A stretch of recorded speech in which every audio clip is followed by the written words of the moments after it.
Baik, hari ini Perintah Kawalan Pergerakan Kedua PKP 2.0 yang bermula sehingga 26 Januari sudah pasti akan memberikan impak yang lebih besar terhadap apa sahaja sektor yang ada di negara ini. Ini kerana kebanyakan pengusaha tidak mempunyai wang yang mencukupi untuk terus bertahan. Dan kita juga akan mendapatkan reaksi daripada pemain industri sektor lain berhubung PKP 2.0 ini. Dan saya nak terus saja bersama dengan Datuk Nordin Ahmad dan beliau yang merupakan pengarah urusan VAS Aero Malaysia Sdn Bhd. Assalamualaikum Datuk, selamat pagi. Waalaikumsalam, selamat pagi. Datuk, apakah PKP kali kedua ini sudah dijangkakan oleh usahawan seperti Datuk? Sebenarnya kalau kita lihat untuk PKP pertama tu kita tak jangka akan berlakunya PKP kedua. Tapi kita lihat hari ini masalah COVID-19 ini makin bertambah. Jadi apabila Yang Amat Berhormat Perdana Menteri mengadakan PKP kedua dan kami bersedialah. Datuk, bagaimana PKP kali kedua ini beri kesan kepada perniagaan yang diusahakan Datuk, dan apa perbandingannya berbanding PKP yang pertama dahulu dari sudut operasi atau dan sebagainya? Untuk PKP pertama, bagi usahawan, saya rasa kebanyakan usahawan mereka ada dana reserve. Biasanya kita sebagai usahawan kita ada projection untuk 6 bulan perjalanan operasi syarikat. Jadi saya rasa untuk PKP pertama untuk dana pembayaran gaji, operasi syarikat kita boleh tanggung. Kebanyakan usahawan boleh tanggung. Tapi untuk PKP kedua ini saya rasa amat berat bagi usahawan untuk menanggung untuk 6 bulan ke depan ataupun seterusnya.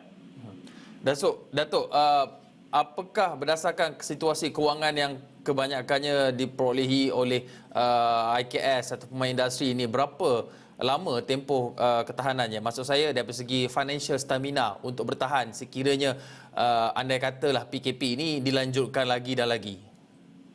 Sebenarnya pihak kerajaan masa PKP pertama ada memberi pinjaman kepada syarikat-syarikat SME sebanyak 1 juta. Termasuk syarikat saya 1 juta. Tapi kalau kita bandingkan 1 juta dengan kos overhead yang kami tanggung, misalnya dengan syarikat saya 1 bulan 500,000.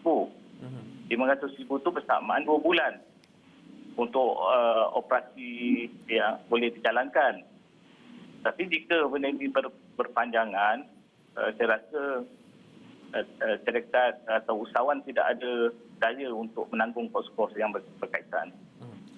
Datuk, kalau Datuk tak keberatan boleh berkongsi industri yang Datuk usahakan dan apa perancangan ataupun daripada sudut perusahaan itu sendiri, bagaimana Datuk boleh diversify atau pelbagaikan perniagaan agar ianya tidak bergantung kepada core business yang mungkin terjejas akibat PKP ini? Okey, macam syarikat saya, syarikat VAS Aero Malaysia, kami berkecimpung dalam perbaikan peralatan komponen pesawat. Yang mana kita faham, jika tidak ada pesawat yang terbang, maka tidak adalah perniagaan yang boleh dijalankan.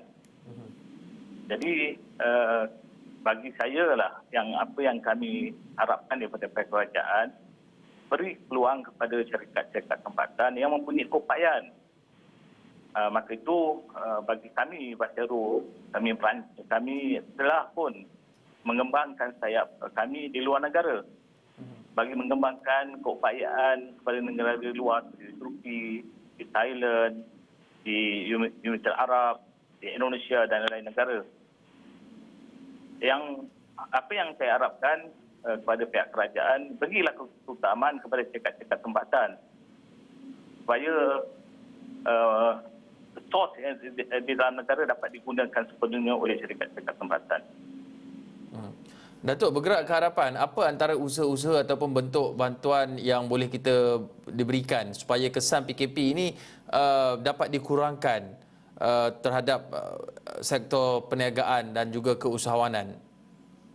Okey, sebenarnya kalau saya pribadi, kebanyakan usahawan tidak mengharapkan bantuan pinjaman daripada pihak kerajaan. Apa yang mereka harapkan ialah bantuan dari segi projek-projek. agihan projek kepada syarikat SME. Itu yang paling penting. Kerana kalau pihak kerajaan menghanakan pinjaman itu perlu dibayar.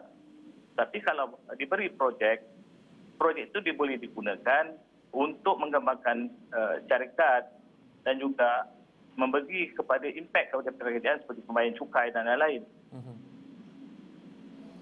Datuk. Itu yang saya permintaan daripada dia lah. Ya, mengutamakan pemain industri tempatan terlebih dahulu sebelum mengambil mereka ataupun syarikat asing. Betul, tetapi dalam masa sama Datuk, perusahaan juga pernah melalui situasi seperti ini sewaktu Mac 2020. Jadi apa pengajaran yang Datuk dan juga perusahaan industri seperti Datuk ni boleh ambil daripada PKP kali pertama yang boleh digunakan untuk berdepan dengan PKP kali kedua ini agar impaknya tidaklah seteruk ketika kali pertama PKP dilaksanakan? Sebenarnya dalam perniagaan ini ialah matematik.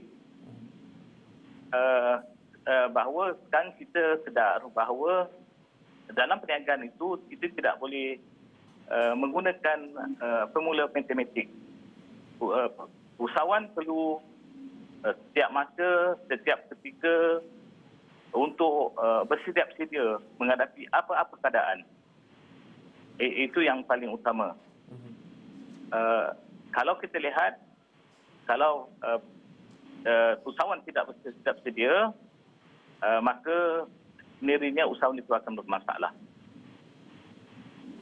Baik, terima kasih Dato' Nordin Ahmad, Pengarah Urusan Fas Aero Malaysia Sdn Bhd bercakap mengenai keadaan pemain industri terutama dalam sektor ekonomi dan perniagaan perusahaan dalam mendepani perintah kawalan pergerakan PKP yang bermula pada hari ini sehinggalah 26 Januari ini di seluruh negara.